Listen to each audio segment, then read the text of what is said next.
매일 아침엔 굿모닝 앤 굿모닝 여러분들 주식 투자의 리드오프 굿모닝 식스입니다.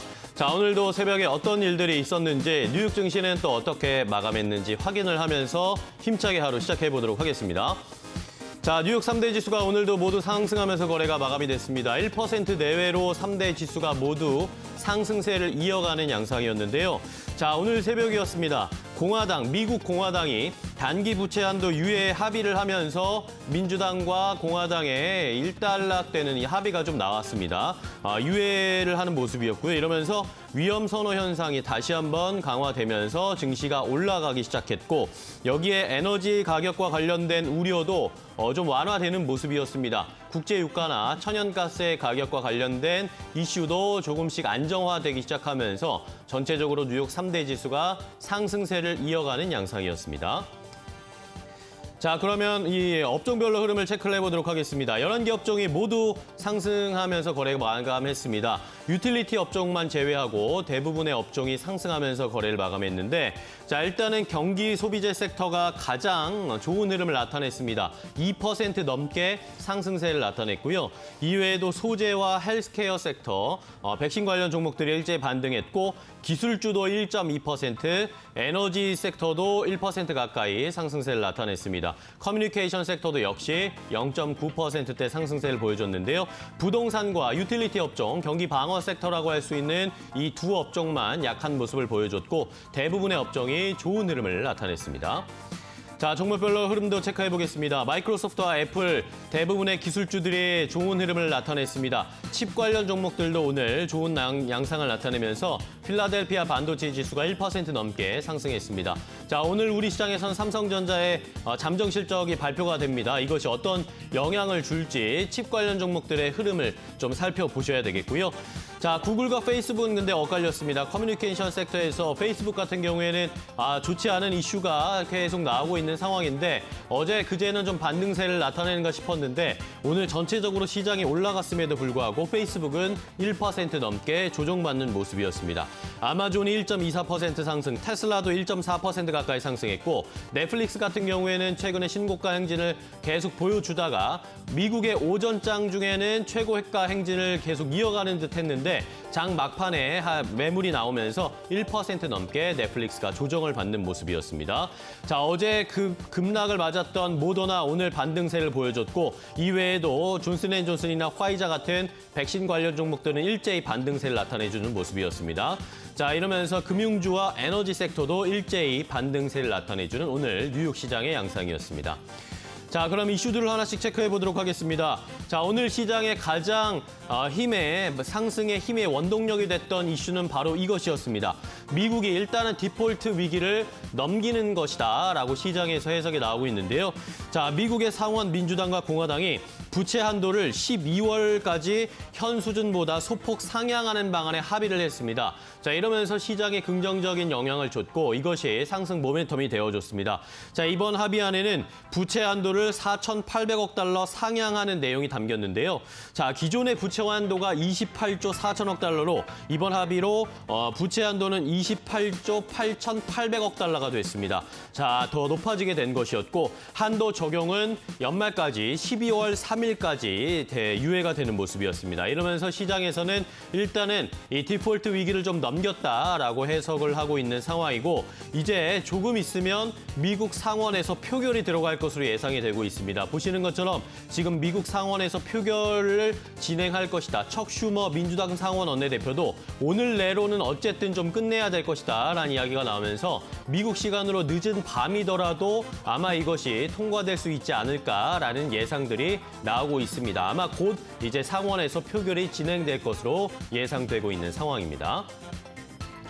자, 다음은 클리블랜드 연은 총재 이야기 확인해 보겠습니다. 로레타 메스터, 미국의 클리블랜드 연은 총재가 인플레이션은 금리 인상의 기준을 넘어선 상황이지만 이 고용 기준이 아직은 좀 부족하다라고 하면서 테이퍼링과 금리 인상에 관련된 언급을 오늘 하는 모습이었습니다.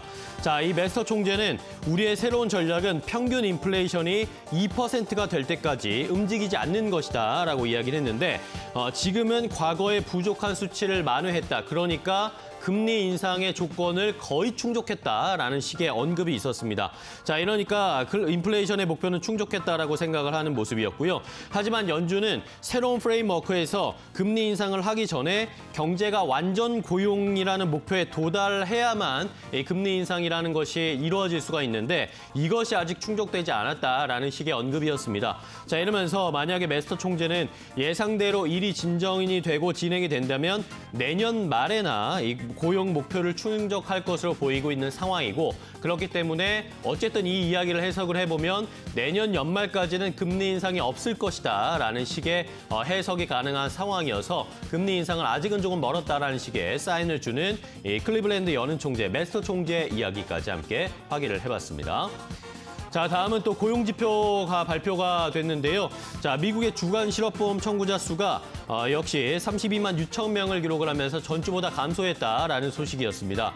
자, 어제 발표됐던 고용지표도 제가 말씀을 드렸는데 어제 발표됐던 ADP의 민간 고용 같은 경우에도 시장의 예상을 웃도는 좋은 수치를 발표를 했죠.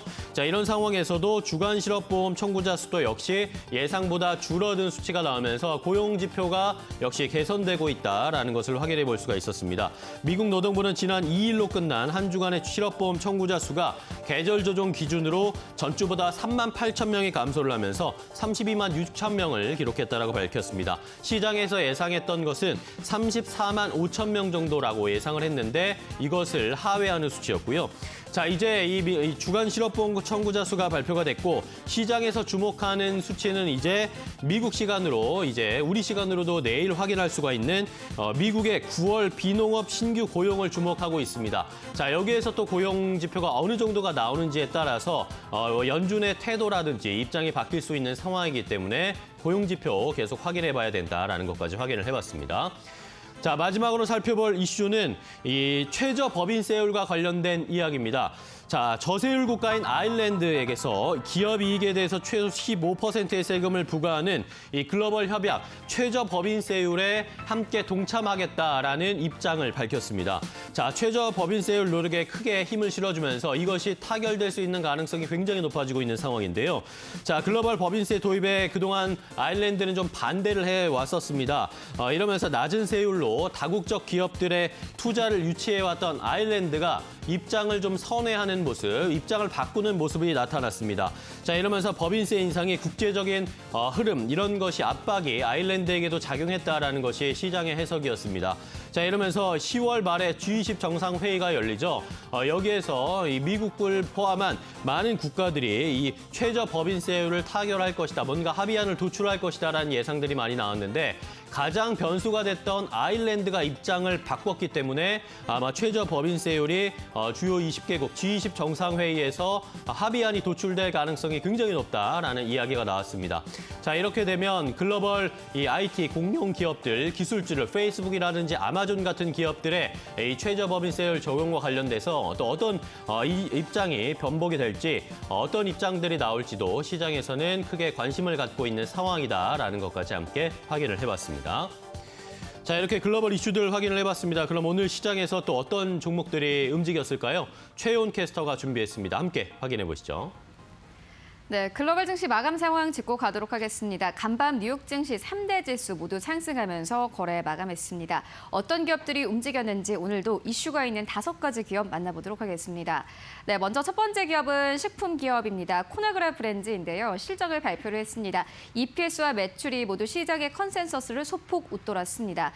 여기에 더불어서 사실 식품 기업 같은 경우에는 인건비 상승과 운임비 상승이라는 악재가 있음에도 불구하고 코나그라 브랜드는 앞으로 연간 가이던스를 그대로 달성할 수 있을 것이다라고 밝혔습니다. 하지만 주가는 오히려 하락세를 보였습니다. 0.7%가 넘게 빠졌는데 지난해 동기 대비해서 EPS와 매출이 크게 줄었기 때문입니다. 이와 함께 34달러 선에서 종가를 형성했습니다. 네, 이어서 두 번째 기업 만나보도록 하겠습니다. 화이자입니다. 간밤 시작에서는 치료제 관련주 그리고 백신주들이 일제히 상승 흐름을 보였습니다. 이 화이자는 FDA에 5세에서 11세 어린이의 코로나 백신 긴급 사용을 신청했다라고 발표를 했습니다. 최근 화이자는 어린이 백신에 대한 임상 3상 결과를 발표를 한 바 있는데요. 안전하면서도 강한 면역 반응이 나타났다라고 발표를 한 바 있습니다. 특히나 겨울철을 앞두고 앞으로 코로나19의 조기 극복이 가능해질 수도 있다라는 기대감이 나왔습니다. 간밤 시장에서 화이자는 1.7% 넘게 상승했고요. 42달러 선에서 종가를 형성했습니다. 네, 이어서 세 번째 기업 만나보도록 하겠습니다. 스퀘어입니다. 간밤 시장에서 제프리즈 측에서는 이 스퀘어의 투자 의견을 상향 조정했습니다. 목표 주가도 역시나 마찬가지로 상향 조정했는데요. 265달러 선에서 300달러 선까지 목표 주가를 상향 조정했습니다. 실적을 근거를 하고 있는데 결제 플랫폼인 캐시앱이 앞으로 성공적으로 계속해서 확장해 나갈 것이다라는 것이 그 주 이유였습니다. 이와 함께 간밤 시장에서는 무려 4%가 넘게 올랐고요. 249달러 선에서 거래 마감했고 장중한 때는 250달러 선을 넘기기도 했습니다. 네, 이어서 다음 기업 만나보도록 하겠습니다. 리바이스입니다. 청바지 브랜드죠. 어닝 서프라이즈를 기록을 했습니다. 특히나 미국과 중국 쪽에서 강한 수요가 나타났다라고 발표를 했습니다. 통이 큰 청바지가 굉장히 잘 팔렸다고 하는데요. 전체 매출 중에서 50%를 차지했다고 합니다. 특히나 EPS가 굉장히 인상적이었는데 예상치는 9센트였는데요. 이보다도 거의 3배 가까운 23센트로 집계가 됐습니다. 이 전체 매출도 마찬가지로 시장의 컨센서스를 큰 폭으로 웃돌았습니다. 간밤 시장에서는 무려 8% 넘게 힘을 받았고 26달러 선에서 거래 마감했습니다. 장중한 때는 10% 넘는 상승 흐름을 보이기도 했습니다. 네, 이어서 마지막 기업 만나보도록 하겠습니다. 트위터입니다. 트위터가 광고 플랫폼인 모펍을 우리 돈으로 1조 2천억 원에 매각한다라는 소식이 있었습니다. 애플이 개인정보 보호 규정을 변경한 뒤에 매각을 결정했다라고 밝혔는데요. 이 매각을 한 자금으로 핵심 제품에 투자를 할 수 있을 것이다라고 발표를 했습니다. 이와 함께 트위터는 간밤 시장에서 4% 넘게 상승하면서 63달러 선에서 거래 마감했고요. 트위터가 이 모펍이라는 이 회사를 엠러빈에게 팔게 됐는데 엠러빈이라는 회사는 10% 넘게 상승하면서 84달러 선에서 거래를 마감했습니다. 네, 이렇게 5가지 기업들을 만나보고 왔는데요. 전문가의 시선은 어떨까요? 오늘은 SG글로벌센터의 김성규 소장 만나보도록 하겠습니다. 안녕하십니까? 네, 안녕하세요. 네, 간밤 뉴욕 증시 3대 지수 분위기 좋았습니다. 오늘 우리 증시 분위기 어떻게 보십니까? 네, 일단 뉴욕 증시는 상승 마감하고 상당히 이제 그래도 안정적으로 가고 있는 모습입니다. 부채 한도 협상이 일단 진전을 이루었고, 그 다음에 일단 유럽에서 일어나는 천연가스 등의 에너지에 대한 우려가 이제 러시아 쪽에서의 대규모 가스 공급에 대한 소식이 들려오면서 이런 우려들이 좀 완화가 되고, 이로 말미암아서 3대 지표가 전부 상승 마감했습니다.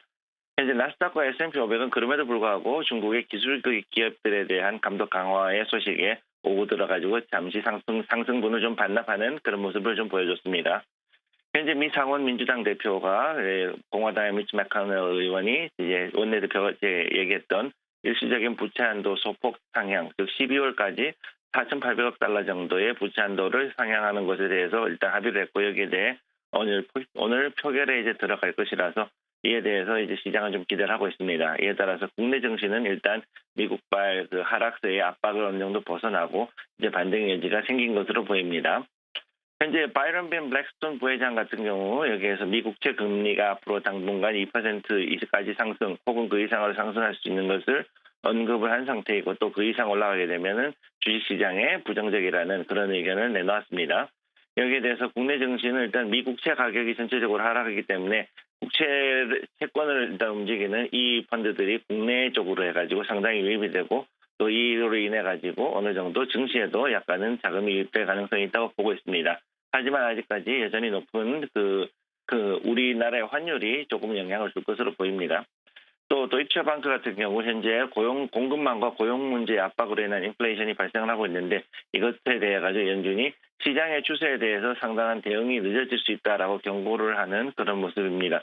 이에 대해서 국내 증시는 일단 방금 말씀드렸듯이 환율이 급등하고 있는 상황에서 외국인의 매도세가 오히려 지금 더 많이 나오고 있는 상황이기 때문에 사실은 증시 활력은 생각보다는 조금 떨어지는 중입니다. 따라서 여기에 대해서 아까 말씀드렸던 증시에서 채권에서의 그 자금이 얼마만큼 받쳐주느냐가 결국 우리 증시가 과연 어떻게 갈 것인지를 정할 수 있다고 보고 있습니다. 이에 따라 미 증시는 당분간 순환매 장세하고, 그 다음에 기술주가 어떻게 움직이는지, 즉 기술주의 움직임에 따라서 횡보세를 이어갈 것으로 현재 보고 있고, 국내 증시는 일단 기관이 어느 정도 수급에 개입을 해서 바닥을 잡고 있는 상황이기 때문에 이제 2차 전지라든가 제약주를 위주로 해서 역시 순환매가 돌을 것으로 예상하고 있습니다. 네, 알겠습니다. 지금까지 김성규 소장과 함께했습니다. 고맙습니다. 네, 감사합니다. 네, 뉴욕 증시 마감 상황 그리고 국내 증시 영향까지 짚고 왔습니다. 최윤이었습니다.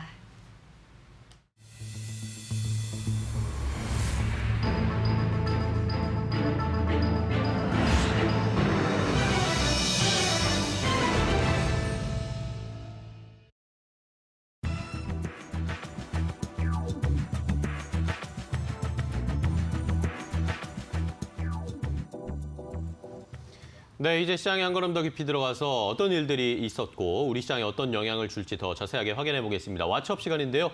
자, 오늘도 현대경제연구원 최영 고문과 함께 이야기 나누겠습니다. 고문님 안녕하십니까? 네, 반갑습니다. 반갑습니다. 네. 자, 일단은 뉴욕 3대 지수가 오늘도 상승세를 이어가는 모습이었고 고용 지표들이 꽤 좋게 나오고 있습니다. 아, 저 8월 달에 고용 쇼크라 그랬어요. 그러니까요. 그죠? 이것 때문에 근데, 골치가 아팠는데. 예, 근데 이제 더 이상 이제 시장에서 이렇게 보는 것 같아요. 물가가 연준의 통화 정책에 네. 어떤 영향을 추가적인 영향을 지금 못 끼치기 때문에 그렇다면 가장 민감한 변수가 뭐가 됐냐? 고용이다 이거죠. 네네. 그래서 어저께 ADP도 잘 나왔죠. 그쵸. 그중에 잘 나왔는데 지금 이제 좋은 그 그래프의 흐름은 지난 3주간에 지금 그래프 나오고 있습니다만은 이것이 갑자기 상승세를 탔었거든요. 그쵸. 그러다가 요번에 그게 꺾였습니다. 그래서 그렇습니다. 지난주보다 한 3만 8천 명 정도가 지금 줄어드는 상황. 그래서 고용 전망이 굉장히 이제 낙관적으로 변하고 있는 부분들이라서 특히 이번 거는 시장 전망치보다도 굉장히 낮은 상태로 그렇습니다. 지금 진행이 되고 있어서 이것이 굉장히 앞으로 테이퍼링이라든가 모든 이 정책적인 모멘텀에 영향을 줄 것 같고요. 어쨌든 간에 지금 뭐 다음 주면은 이제 FOMC가 있습니다. 거기에 그렇죠. 예, 지금 갖고 들어갈 마지막 지금 경제 지표이기 때문에 이것이 갖고 있는 뭐 잠재적 파괴력은 굉장히 크다고 보이고요. 우리가 잘 알듯이 9월 6일자로 연방에서 그러니까 연방 정부에서 지급하던 실업급여는 중단이 됐거든요. 네네. 따라서 그런 부분들이 이제 오롯이 경제에 녹아드는 부분들인데 현지의 보도들의 이제 중점적인 내용들을 뽑아 보니까 네네. 지금 이 상황은 코로나19가 지금 굉장히 미국에 뭐 창궐을 했었지 않습니까? 그렇죠. 그 정점이 지나갔다는 표현들을 많이 쓰더라고요. 네. 그래서 그러면 이제 코로나19를 지나가고 다시 뭐 취업 전선으로 돌아오는 부분들로 우리가 해석을 할 수 있는데 아직도 구인난 그러니까 구인과 구직의 미스매치가 굉장히 아직도 심각한 부분들이 있는데 뭐 작년과 비교해 봤을 때는 사실 실업수당 수령했던 사람이 2,460만까지 올라온 게 최고였는데 지금은 인원수로만 하면은 417만 배우로 굉장히 20%밖에 안 되는 네네. 부분들로 지금 줄어온 것들이 굉장히 좀 좋은 반응들을 하고 있습니다. 그런데 이게 호재냐 악재냐 그러니까요. 이거에 대해서 굉장히 지금 이제 논란들이 시작할 건데요. 이렇게 고용 지표가 좋아지면 테이퍼링 갈 수밖에 없거든요. 네. 금리 인상 이야기는 오늘도 메스터 총재도 아까 저도 그러니까요. 말씀드렸지만 고용을 확인을 해야 금리 인상 이거 되는 건데 고용이 잘 나오면 그렇습니다. 그런데 현지 언론들 세 군데를 제가 방금 전에 이제 보고 왔는데 네. 다 그 얘기예요. 지금 고용이 이렇게 좋아지면 테이퍼링을 이제 가야 되는 부분들이 빨라질 것을 어떻게 할 것인가인데 거기에 다 똑같은 내용을 담은 게 뭐냐면 앞으로 굉장히 많은 연방, 지방, 연방 총재들이 네. 이제 자기의 목소리를 낼 것이다. 그것을 종합해 보면은 우리가 큰 방향성은 나오는데 어쨌든 간에 뭐 이제 블랙아웃 시간이 됩니다. 네. FOMC가 되기 때문에 그래서 뭐 오늘 아니면 내일 어떤 지방 연방 총재들의 뭐 말들을 한번 흐름을 보면은 FOMC가 이제 어떻게 굴러갈 것인가를 한번 네. 우리가 추측을 할 수가 있고요. 근데 8월 달에 고용 쇼크라고 얘기하는 숫자가 나왔을 때 네. 재미난 일이 벌어졌죠. 나스닥은 최고치를 경신을 하지 않습니까? 그래서 이것이 진짜로 우리 증시의 뭐 호재냐 악재냐는 좀 나중에 이제 평가를 해야 될 것 같고요. 최근에 보니까 이런 지표들에 따라서 등락이 굉장히 많은데요. 네네. 하락폭이 컸습니다. 그렇습니다. 컸는데 지금 돌이켜서 오늘자 아침으로 보면 상승폭도 큽니다. 크다. 그래서 전체적으로 뭐 2%에서 4%까지를 움직이는 그런 장들, 그러니까 변동성이 굉장히 큰 그런 장들로 아주 뭐 표현이 될 수 있고요. 근데 여기 안에 숨어 있는 것은 네.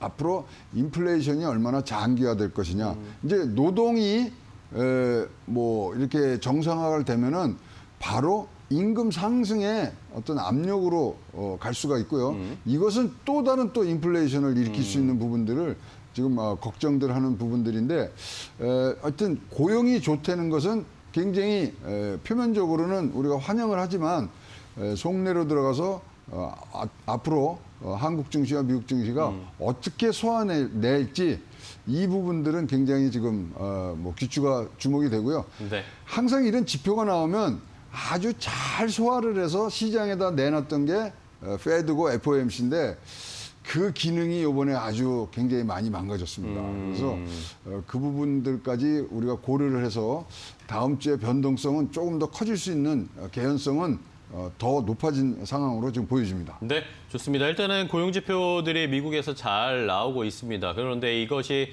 뭐 시장 전체적인 경제에서는 긍정적이지만 이제 주식 시장으로 봤을 때는 자연스럽게 테이퍼링 또 금리 인상 네. 이런 것들이 수순으로 찾아오는 것이기 때문에 과연 연준에서 다음 주 어떤 메시지를 좀 내놓을지가 주목되고 있는 상황입니다. 하여튼 이제 내일 발표될 노동부, 네, 미국 그렇죠. 노동부에서 발표한 고용지표. 고용 동향 보고서 여기가 이제 아주 뭐 중요한. 정점을 찍을 뭐 상황이기 때문에 네. 여기에 대한 주목도는 굉장히 커져 있고요.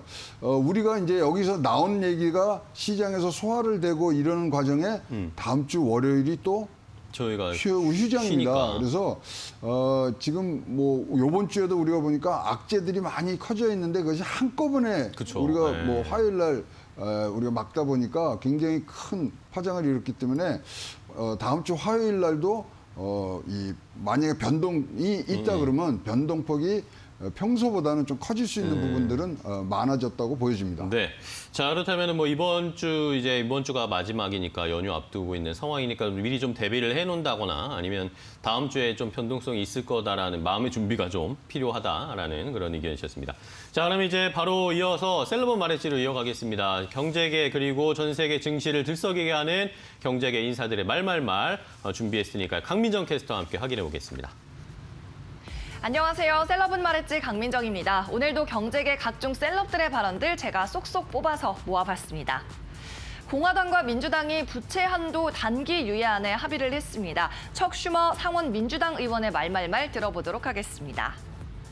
자, 우리는 Reached Agreement, 합의에 도달했습니다. Debt Ceiling, 부채 한도를 12월까지 연장하는 데 합의를 했습니다. 그리고 바라건대 오늘 안에 이를 완료할 수 있었으면 좋겠습니다. 라고 말했습니다. 자, 어제 미치 매코넬 상원 원내대표가 이 부채 한도 연장을 제안한 뒤 하루 만에 도달한 합의인데요. 일단 급한 불은 껐습니다. 그러면 12월 이후에는 어떻게 되는 걸까요? 자세한 내용 고문님과 앵커님 통해서 들어보시죠. 자, 첫 번째 이슈는 역시 우리 시장, 오늘 뉴욕 시장을 상승하게 하는 또 원동력 중에 하나였는데, 자, 일단은 부채 한도 합의를 유예하기로 했습니다. 일단은 뭐 그 일시적인 합의지만 12월까지 좀 미뤘습니다. 네. 이제 이러다 보니까 하여튼 뭐 10월 18일 날 디폴트가 되면 이거 이제 양당이 서로 손가락질하게 돼 있는데 그렇죠.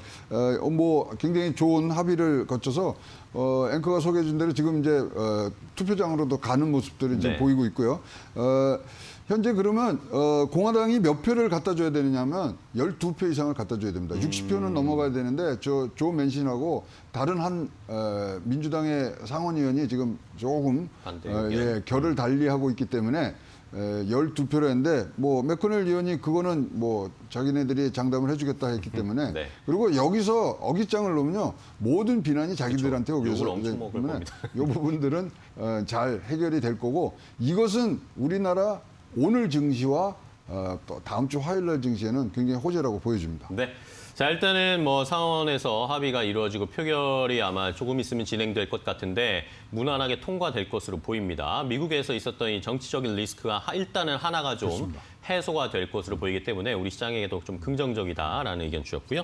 자, 다음 셀럽의 이야기 또 확인해 볼까요? 강민정 캐스터 전해주세요. 네, 어제는 바이든 대통령이 파월 의장을 신임한다라고 밝히면서도 재지명 여부에 대해서는 구체적으로 밝히지 않았는데요. CNBC는 유력 후보인 브레이너드에 주목을 했습니다. 자, 브라운 어드바이저리의 대표 이야기 들어보도록 하겠습니다.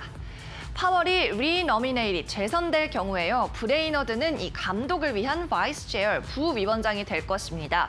그러면 그녀에게도 상당한 양의 프리핸드 재량이 주어질 거다라고 이야기를 했습니다. 자, 또 CNBC에서는 그녀가 의장이 되지 못하더라도 은행에 큰 영향을 미칠 거라고 분석을 했는데요. 자세한 이야기 역시 스튜디오에서 들어보겠습니다. 네.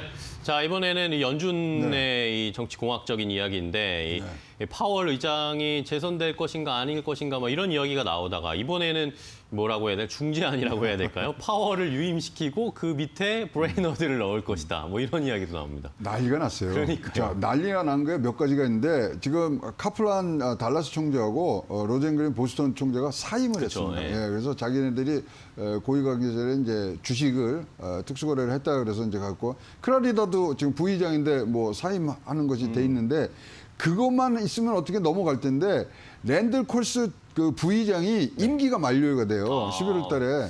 10월 달이죠. 10월 달. 그러니까 거기도 바꿔야 되고요. 네. 그다음에 크라리다도 내년 1월이면 지금 임기가 만료가 그렇죠. 됩니다. 그러니까 전면 개최를 해야 되니까 이 부분들이 지금 FOMC의 페드에 지금 굉장히 큰 영향을 미치고 있고요. 그래서 보니까 엘리자베스 워렌 상원의원이 들고 나왔어요. 네. 제롬 파월은 위험한 남자다. 네. 뭐 이러고 지금 이제 재신임을 반대하는 목소리들이 지금 커지고 있거든요.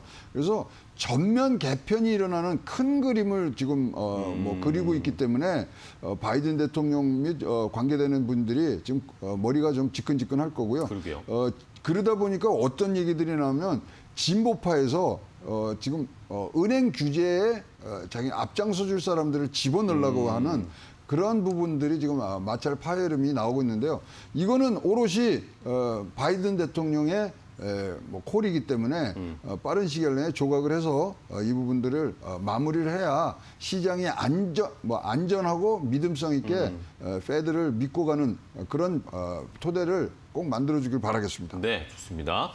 자, 인원이 많이 바뀌어야 되니까 파월 의장은 그냥 가지 않을까? 그런 생각도 약간. 그러니까 그런다면은 많이 할 때는 싹 들어오면은 윗사람 하나 제끼면요, 이 네. 소위 말하는 이 뭐 자리를 옮길 수 있는 게 여러 개가 생기거든요. 그러니까요. 그럼 뭐 브레이드너를 위로 올린다든가 그러니까 굉장히 많은 시나리오를 지금 검토를 하고 있다고 보여집니다. 네, 좋습니다.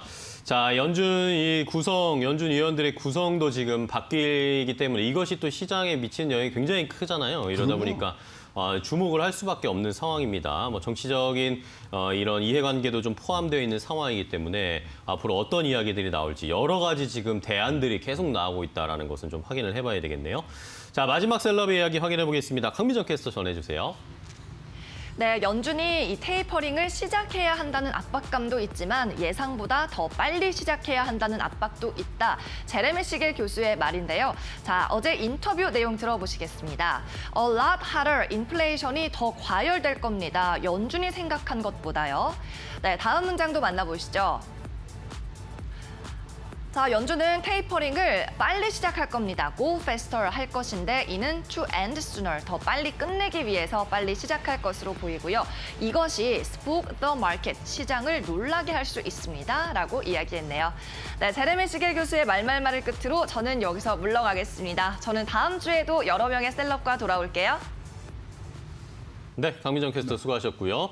자, 제레미 시겔 교수가 또 이 테이퍼링과 관련된 언급을 했는데 뭐 아까 좀 전에 저희가 연준 위원들의 구성도 바뀌게 되면 또 이 테이퍼링에 대한 결정이나 금리 인상에 대한 시그널도 달라질 수가 있는 상황이죠. 근데 더 빨리 할 수도 있다라는 의견입니다. 네, 지금 뭐 제레미 시갈 교수가 야구를 되게 좋아하시는 것 같아요. 그래서 지금이 어떤 상황이냐면 미국 증시는 야구로 치면 조정전 8회다. 네, 지금 이제 9회는 안 갔고 8회이기 때문에 이것이 빨리 올 것이다 그러는데 뭐 이게 한 번 내용이에요. 4월 8일에는 지금은 3회다. 5월 달에는 네. 지금 뭐 6회다, 5회다. 계속 지금 중계 방송을 하는데요. 네. 제레미 시갈 교수의 기본적인 바탕은 이겁니다. 아무리 우리가 변동장이 많고 뭐 변동성이 많고 지금 뭐 악재들도 많고 뭐 얘기들도 많지만 지금 뭐 지수들이 빠질 때 4% 이상 한꺼번에 빠진 적은 없다. 그렇죠. 그렇기 때문에 이것은 건강한 조정장이다. 곧바로 상승장으로 전환할 수 있는 토대들을 지금 갖고 있는데 그러려면 이런 불확실성을 빠르게 걷어내는 부분들로 가야지만 되는 거 아니냐. 그런 얘기들을 하면서 지금 사실 미국 분위기 중에 하나가 9월 달에 코로나19의 재확산을 정점을 통과했다는 판단들을 지금 내리고 있거든요. 그쵸. 그렇다면 코로나19를 뒤로 했으면 지금 시장에서 걱정하는 테이퍼링과 금리 인상에 대해서 빠른 결정을 내려서 지금 빠른 결정이라는 건 겁니다. 테이퍼는 합니다. 금리 인상합니다. 그런데 테이퍼링을 6개월짜리 할 거냐 8개월짜리 할까 12개월짜리 그것만 정하면 되거든요. 네네. 그래서 만약에 이런 분위기가 지금 확산이 된다면 뭐 지금 요번에 10월이라든가 11월에 뭐 FOMC에서 뭐 결정적인 얘기들이 나올 것 같고 특히 우리가 처음에 소개드렸던 고용 지표 이렇게 네네. 좋다면 내일 나오는 미국 노동부의 고용 동향 보고서 야 이거는 뭐 거의 트리거 방아쇠를 당길 수 있는 네. 그런 뭐 내구성도 있다고 보여집니다. 네, 좋습니다. 제레미 시겔 교수는 결국에는 뭐 할 거면 빨리 해서 어떤 방향으로 할 건지 알려달라. 그게 시장의 불확실성을 오히려 줄이는 거다라는 의견인 것 같습니다. 과연 내일 고용지표 그리고 다음 주에 FOMC에서 어떤 이야기가 나올지도 다음 주에 또 최영원 고문과 함께 자세하게 분석을 해드리도록 하겠습니다. 자, 오늘 현대경제연구원 최영원 고문과 함께했습니다. 고문님 또 오늘 좋은 인사이트 주셔서 감사하고 다음 주에 뵙도록 네. 하겠습니다. 고생 많으셨습니다. 네, 감사합니다. 고맙습니다. 자, 이제 우리 시장으로 돌아가겠습니다. 우리 시장 어제 전체적으로 반등이 좀 나왔는데 그중에서도 또 눈에 띄었던 종목이 바로 갤럭시아 머니투리입니다. 갤럭시아 머니투리 오늘도 상승할 수 있을지 확인해 보겠고요. 대안주 2개도 준비했으니까요. 잠시 후에 공개하겠습니다.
자, 오늘 기대해도 괜찮을 종목은 바로 갤럭시아 머니트리입니다. 갤럭시아 머니트리 어제 10% 넘게 상승하면서 거래가 마감이 됐는데요. 자, 두 분의 전문가의 의견은 좀 상반됩니다. 갤럭시아 머니트리 오늘도 더 갈 수 있을 것이다. 자, 이제 NFT 플랫폼의 선점 효과, NFT 시장이 점점 커지고 있는 상황에서 이 수혜를 받을 수 있는 종목이 바로 갤럭시아 머니트리다라고 하면서 한 분은 상승할 거다라는 의견 주셨고요. 다른 한 분은 자, 그런 테마는 좋지만 수익성에 대해서는 좀 물음표가 그려진다라는 의견 이러면서 오늘은 좀 멈출 것이다라는 의견 주셨습니다. 상반된 의견인데 과연 갤럭시아 머니트리 오늘 더 올라갈 수 있을지 한번 자세하게 분석해 보도록 하겠습니다. 자, 오늘 기대해도 괜찮아는 두 분과 함께합니다. 레몬 리서치 김민수 대표 그리고 퀀텀 트레이딩의 나현진 대표 모셨습니다. 두 분 안녕하세요. 반갑습니다. 자, 어제 시장이 일단은 우리 시장이 큰 폭의 하락이 있었다가 어제 좀 만회하는 시장이었습니다. 다 돌려내지는 못했지만 많은 종목들이 상승을 했는데 그중에서 갤럭시아 머니트리가 이슈가 있으면서 상승을 했습니다. 어떤 이유였을까요? 우리 나현진 대표님께. 예, 갤럭시아 머니트리가 어제 좀 큰 폭의 상승을 네. 보였는데 그 전날 그 좀 국정감사가 있었습니다. 그쵸. 최근 하락장이 계속돼 오면서 약간 테마성으로 시장이 움직이기 시작했고 좀 좋은 재료나 좀 이슈가 있을 때마다 좀 그 이슈가 있는 종목으로만 단기 수급이 몰리는 경향이 그렇죠. 좀 많았습니다. 그래서 그 전날 그 홍남기 부총리의 국정감사 발언에서 가상자산에 대한 과세는 예정대로 내년에 시행을 하겠다. 다만 NFT에 대한 경우는 아직까지 정확하게 파악된 게 없어서 가상자산은 아니다라고 발언을 했습니다. 네네. 이 발언이 중요했던 게 그 예전에 부동산 정책에서도 여러 차례 그랬지만 어떤 규제나 뭐가 나올 때마다 그걸 피해가는 또 다른 그 자금의 이동이 계속해서 이어져 왔었거든요. 그 뭐 만약에 지금까지는 아니었지만 주식시장을 눌렀을 때 그 자금들이 또 다시 부동산 시장이나 뭐 다른 시장으로 옮겨갔던 그 경험을 볼 때 가상자산에 대한 과세를 하고 가상자산에 대해서 좀 프레스를 계속 하는 기조를 보인다면 오히려 그 새로운 시장인 NFT로 넘어갈 수 있겠다라는 아이디어로 어제 좀 강하게 반응을 한 것 같습니다. 네. NFT라는 게 이제 대체 불가능한 토큰을 이제 줄여서 그 나온 말인데 그쵸. 이제 그 세상에 하나뿐인 디지털 자산이라고 보면 됩니다. 그런 디지털 자산을 거래를 하는 플랫폼을 이 갤럭시와 머니트리가 선점을 하고 있고요. 업비트의 경우에서도 보듯이 이제 거래 플랫폼의 선점은 그 하나로만도 굉장히 그렇죠. 큰 효과를 볼 수 있습니다. 빗썸이 업비트보다도 더 먼저 시작을 했는데 가상화폐 거래를 시작을 했는데 그렇게 하면서 빗썸은 프로그램이나 시스템에 대한 투자가 그렇게 많지 않았음에도 불구하고 아직까지도 3대 거래소로 유지를 하고 있어서 이런 플랫폼 선점 효과가 굉장히 시장을 선점하는 데 효과적인 방법이라고 보고 있습니다. 그리고 뭐 삼성이나 카카오를 포함해서 NFT 플랫폼에 진출하는 이 대기업의 이제 그 투자 공시도 시장 규모를 성장시키는데 좀 기대를 모을 수 있고요. 올해 NFT 사업이 본격화되기 시작하고 뭐 그로 인해서 그걸 위해서 뭐 갤럭시와 머니트리에서는 갤럭시와 메타버스를 설립을 하고 이제 본격적으로 좀 대표 선임을 하면서 가동을 시작했습니다.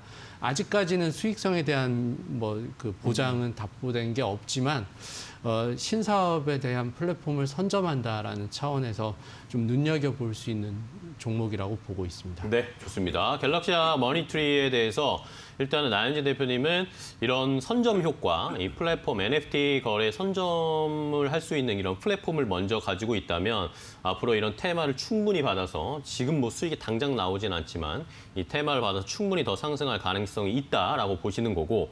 자, 그런데 김민수 대표님은 오히려 숫자를 보십니다. 네, 그게 중요한 것 같습니다. 네. 돈이 되느냐. 네. 회사 이름은 돈나무입니다. 그렇죠? 네, 또 다른 돈나무. 머니트리죠. 예, 네. 갤럭시와 머니트리다 보니까 돈이 될 만한 사업이 가능성은 있겠지만 이걸 이제 보여주는데 조금 더 시간이 걸리지 않을까라고 바라보는데 앞서 대표님 얘기하신 것처럼 대기업들 관심이 많습니다. 네네. 근데 지금 갤럭시와 머니트리도 쉽게 보면은 효성그룹 계열입니다. 조원준 회장이 33% 갖고 있고 효성 ITX가 지분 갖고 있다 보니까 효성그룹 계열사라고 보면 효성그룹도 NFT 한다. 이쪽으로 보는 게 맞다고 봐야 될 것 같고요. 네. 그런 쪽에서 바로 전날은 삼성에서 블록체인 관련된 게임 개발사 인수를 투자를 했다는 관점이 나오다 보니까 다시 또 재부각이 나오기 시작하는 부분들이고요. 게다가 이 NFT는 쉽게 말씀드리면 토큰입니다. 그러니까 즉 이 블록체인 기술을 활용해서 가상 화폐로 이어지는 게 비트코인이라고 하게 되면 이 토큰이라는 경우는 여기다 이제 저작권이나 아니면은 소유권을 담보시킬 수 있는 또 하나의 장치다라는 관점 쪽에서 앞으로 쓰일 용도는 상당히 많죠.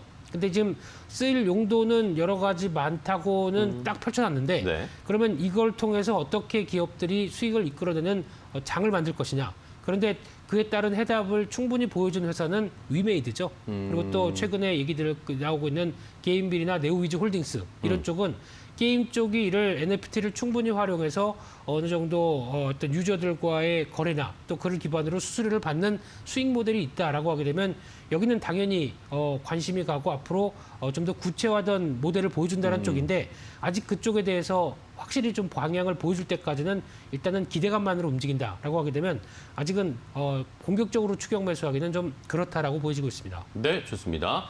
자, 갤럭시와 머니투리 일단은 뭐 이 대체 불가능 토큰 NFT와 관련돼서 이슈는 충분하다. 시장의 플랫폼을 선점할 수 있는 입지를 좀 가지고 있다라는 의견과 또 한편에서는 오히려 그러면은 실제로 지금 잘 모습을 보여주고 있는 이런 NFT와 관련된 이 토큰과 관련된 사업을 보여주고 있는 위메이드나 게임빌 뭐 이런 쪽이 오히려 좀 낫지 않나라는 그런 좀 상반된 의견을 주셨습니다. 과연 오늘 시장에서 어떻게 또 움직일지 한번 자세히 살펴보시면서 관심 종목에다가 체크를 해두시고 추이는 한번 지켜보도록 하겠습니다. 자, 저희가 이렇게 전해드리는 방송 내용은요, 시청자 여러분들의 투자에 참고가 되는 내용을 알려드리는 겁니다. 최종 투자 판단과 결정은 시청자 여러분들께서 직접 내려주시기 바랍니다.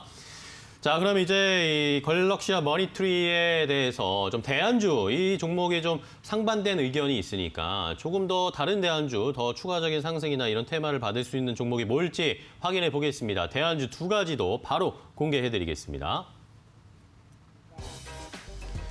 자, 갤럭시와 머니트리의 대안주 두 가지 바로 공개를 해드리도록 하겠습니다. 자, 결국에는 이 연결 사업에 대한 시너지를 기대할 수 있는 서울 옥션을 좀 살펴보자라는 의견을 한 분 주셨고요. 다른 한 분은 이 가상자산에 대한 시장의 훈풍, 더 구체적으로 그림이 그려지고 있는 게임빌을 보자라는 의견을 주셨습니다. 과연 서울 옥션과 게임빌 어떤 종목이 더 좋은 대안주일지 자세하게 분석해 보도록 하겠습니다. 자, 두 분이 대안주를 하나씩 주셨습니다. 뭐 일단은 게임비를 주신 분과 서울 옥션 이 두 가지가 나왔는데, 자, 일단은 나현진 대표님부터 한번 확인을 해볼까요? 네.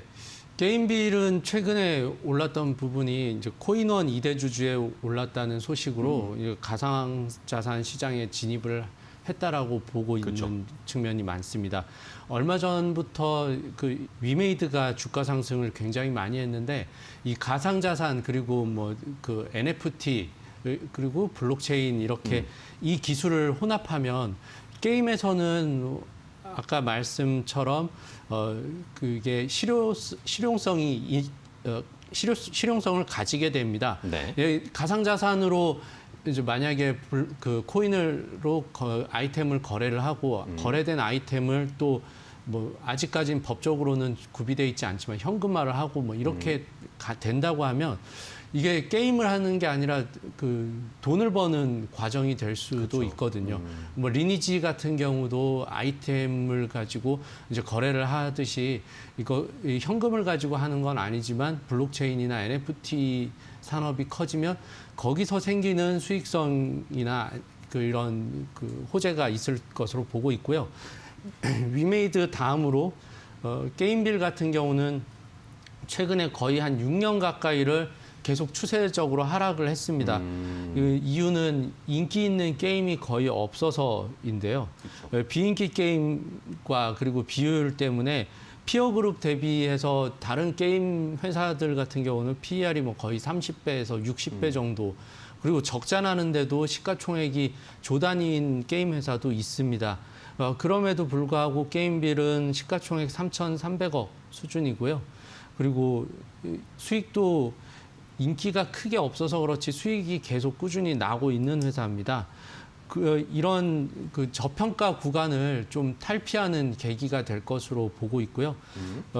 코인거래소 코인원의 그 2대 주주가 되면서 향후에는 만약에 NFT의 거래를 코인원을 통해서 할 수도 있다라고 보면 이 확장성이 좀 더 많은 분야라고 보입니다. 그리고 특히나 게임은 아이템에 집중을 해서 그 시장이 확대되면 수혜를 받을 수 있어서 최근 단기 급등된 부분이 조금 가격적으로 부담이 돼 있는데 이 부분은 가격 매수가 말씀드릴 때 다시 한번 언급을 드리도록 하겠습니다. 네, 좋습니다. 자, 김민수 대표님이 아까 좀 언급을 해주셨던 게임빌이나 위메이드 이쪽의 이야기가 나왔는데 나현진 대표님이 그걸 딱 픽해 주셨습니다. 게임빌, 어쨌든 이 가상자산 시장과 이 게임이 결합되면서 뭔가 시너지를 낼 수 있는 효과는 충분하다. 게임빌 대안주로 주셨고요. 자, 김민수 대표님이 게임빌을 주실 줄 알았더니 서울 옥션을 가져오셨습니다. 네, 여러 차례 말씀을 좀 드린 것 같아서 좀 다른 거 한번 찾아보자. 새로운 거. 예, 쪽에서 서울 옥션이 충분히 NFT 기술을 활용할 수 있겠다라고 바라보고 있는데 다들 미술품 한 점씩은 다 갖고 계시죠? 네. 뭐 투자하는 계정으로 네, 경매에 갖고 다 참여하시죠. 네, 그러신 걸로 알고. 네. 근데 이게 왜 재테크 수단이라고 하냐면은 앞서 대표님이 얘기하셨지만 세금에 대해서 민감하게 그렇죠. 봤을 때 지금 살아 계신 생존 작가는 세금이 없답니다. 근데 돌아가신 분들의 작가는 양도의 그러니까 가액을 매길 때 90%를 비용으로 처리합니다. 그러다 보니까 나머지 10%에 대해서 22% 세금을 매기다 보면 상당히 저렴하다고 얘기를 합니다. 네, 그런 쪽에서 봤었을 때 세금에 대한 메리트가 뚜렷하다 보니까 재테크 수단으로 각광 받는데 요즘 보니까 젊은 친구들이 이쪽을 공부 많이 하는 것 같더라고요. 네, 그래서 약간 좀 포스트 모던한 이런 작품들 이쪽에 대해서 네. 많이 또 관심이 가는 것 같은데 거기다가 또 오프라인 경매까지도 늘어나게 되면 특히 이런 회사는 경매 횟수가 늘어나야 수수료가 더 떨어지는 상황들인데 오프라인 경매가 다시 위드 코로나와 함께 시행이 되게 되면은 좀 더 다양한 작품들을 직접 볼 수 있다 보니까 어떤 경매 가격도 올라가게 되고 여러 가지 수혜를 받는다는 측면들인데 특히 이제 NFT 컨텐츠 시장으로 진출하는 자회사 서울 옥션 블루가 있는데 이 부분이 어떻게 보면 디지털 아트 같은 경우 이 NFT 기술을 통해서 말씀드렸던 소유권이나 그리고 또 저작권을 확인할 수 있다라고 하게 되면 훨씬 더 앞으로 어떤 그러니까 이 유일무이한 작품에 대한 여러 가지 평가가 더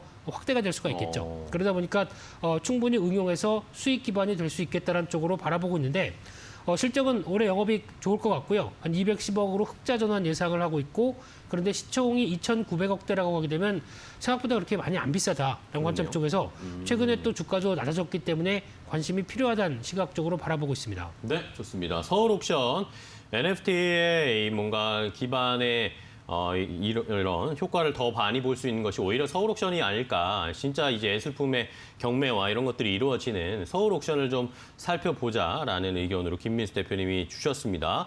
자, 그럼 가격 전략을 하나씩 확인해 볼 텐데 김민수 대표님이 말씀해 주신 서울 옥션부터 좀 볼까요? 올해 일단은 주가가 좀 많이 올라오긴 했는데 최근 들어서 어쨌든 뭐 시장이 조정받으면서 좀 지지부진한 상황입니다. 네, 이런 성장성 괜찮은 종목을 시장 조정 때 담는 전략 나쁘지 않다고 보여지고 있고요. 물론 길게 보게 되면 어느 정도 올라왔습니다. 네네. 근데 이 올라왔던 주가에 대한 흐름들은 아무래도 실적에 대한 기대감이나 성장에 대한 흐름들을 반영하고 있다고 보게 되면 정확하게 한 박스권 하단부 정도 되겠죠. 그런 쪽으로 봤었을 때 한 17,000원대 초반 정도는 큰 무리가 없겠다라고 바라보고 있고요. 목표가는 일단 지난 고점대 영역으로 들어가는 21,000원대를 1차 목표가로 보시되 네. 아마 넘어갈 가능성이 높다고 보여지고 있는데 그 정도를 일단은 확인하시면서 손절가는 조금 15,000원대 다시 박스권 하단부가 이탈되는 가격대를 손절가로 대응하게 하는 걸로 말씀드리겠습니다. 네, 좋습니다. 서울 옥션에 대한 가격 전략 김민수 대표님 주셨고 이번에는 게임빌의 가격 전략 아까 또 추가적으로 말씀해 주실 게 있다고 하셨죠? 예, 게임빌 같은 경우가 단기적으로 상당히 많이 네, 좀 올라왔습니다. 부담스럽다는 분들도 계시는데. 네, 이렇게 급하게 올라온 부분은 어차피 5일선 조정을 좀 기술적으로도 받을 수밖에 없다고 보고 있고요. 단기로 볼 때도 이제 5일선 조정이 되는 한 46,000원 정도 선까지는 한 번은 밀릴 가능성이 좀 큽니다. 이렇게 밀렸을 때 이제 월봉상으로도 거래가 상당히 그 의미 있는 거래가 나오고 있는 상황이라서 만약에 5일선 조정 정도까지만 받으면 받은 한 46,000원 정도 수준이면 매수가 충분히 가능한 수준으로 보고 있고요. 네. 목표가는 6만 원 정도 그리고 손절가는 좀 짧게 잡아서 43,000원 정도로 잡을 수 있겠습니다. 네, 좋습니다. 게임빌에 대한 이 가격 전략 조정 5일선까지 좀 조정을 받으면 오히려 그때가 매수 찬스다라는 그런 의견 주셨습니다. 자, 오늘 갤럭시와 머니트리의 대안주로 서울 옥션과 게임빌을 제시를 해드렸으니까요. 오늘 시장에서 어떻게 움직이는지 함께 좀 지켜보도록 하자고요. 좋습니다. 자, 오늘 기대도 괜찮은 여기까지 좀 확인을 해보고요. 이제 오늘 시장 한 주의 마지막 금요일이기도 하고 다음 주가 또 월요일 연휴이기 때문에 어떻게 오늘 이번 주를 잘 마무리하는 애가 굉장히 중요합니다. 어제 좀 반등이 나왔는데 어제 반등이 뭐 단기적인 반짝 반등일까요? 아니면 이제 좀 회복할 수 있는 거라고 보십니까? 김민수 대표님 어떠세요? 네, 믿음은 일단 바닥 찍고 돌아간다. 여기에 무게를 싣고 싶지만 네. 특히 지금 이번 주에 보여줬던 충격과 공포 이를 충분히 어느 정도 안고 갈 수 있을지는 아직도 추가 변동성은 확인해야 된다라는 생각이고요. 게다가 또 여전히 에너지 가격들이 크게 안 밀립니다. 여전히 또 오늘도 올라가는 부분이다 올랐습니다, 보니까 예, 인플레이션에 대한 부담들이 완전히 떨치지는 못하는 상황들 쪽에서 그래도 심하게 위축됐던 부분들이 변화가 들어오겠죠. 그런 쪽 생각하게 되면 휴일 생각하고 변동성을 좀 주의하자 이렇게 말씀드리겠습니다. 네, 자 추가 여진이 있을 수도 있으니까 좀 대비를 하자라는 의견이셨고요. 나현진 대표님은요? 네, 그동안 시장을 좀 눌러왔던 글로벌 이슈들이 한 번에 조금 해소되는 모습을 보이고 있습니다. 네네. 그래서 급락 이후에 그 되돌림 반등에서의 그 약간의 안정세 확인은 필요하겠지만 시장은 10월 중에 이제 뭐 10월 초고 중순에 이제 들어서지만 요쯤부터는 추세 전환이 가능할 것으로 그렇게 전망을 합니다. 네, 좋습니다. 자, 일단은 뭐 추세 전환 다음 주나 다다음 주 정도에 가능할지는 확인해 봐야겠고 오늘은 일단은 어느 정도는 좀 안정적으로 대응을 하자라는 의견 공통적으로 주셨습니다. 두 분 오늘 또 좋은 종목 소개해 주셔서 감사하고요. 연휴 잘 쉬시고 또 다음 주에 뵙도록 하겠습니다. 고생 많으셨습니다. 고맙습니다. 네, 굿모닝 식스 오늘 저희가 준비한 소식과 정보는 여기까지고요. 저희는 또 다음 주 월요일은 쉬고 화요일 새벽 6시에 더 빠르고 정확한 정보 가지고 찾아뵙도록 하겠습니다. 시청해 주신 여러분 고맙습니다.